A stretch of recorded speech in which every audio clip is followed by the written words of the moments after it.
সংবাদ সম্মেলনে বিএনপির বিরুদ্ধে সরকার বিরোধী আন্দোলনের দ্বৈত নীতি অনুসরণের অভিযোগ আনেন এনডিপির ভারপ্রাপ্ত চেয়ারম্যান আলমগীর মজুমদার। তিনি বলেন, ধর্মভিত্তিক রাজনীতি বিষয়ে বিএনপির অবস্থান পরিষ্কার করতে হবে।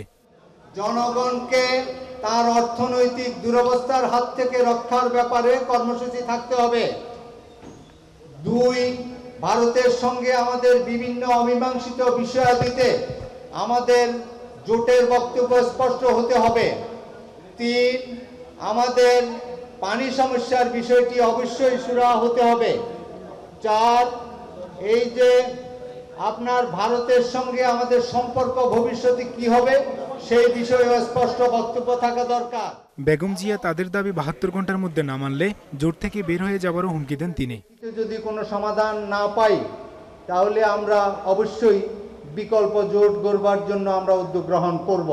জোট থেকে বেরোবার সমস্ত বক্তব্য আমরা বলেছি, এই বক্তব্যের সুরাহা হলে আমরা নিশ্চয়ই জোটে থাকবো, স্পষ্টভাবে যদি সুরাহা হয়। তা না হলে তো এই জোটে থাকার আর কোনোই কারণ থাকে না। হুমায়ুন কবির, মোহনা সংবাদ, ঢাকা।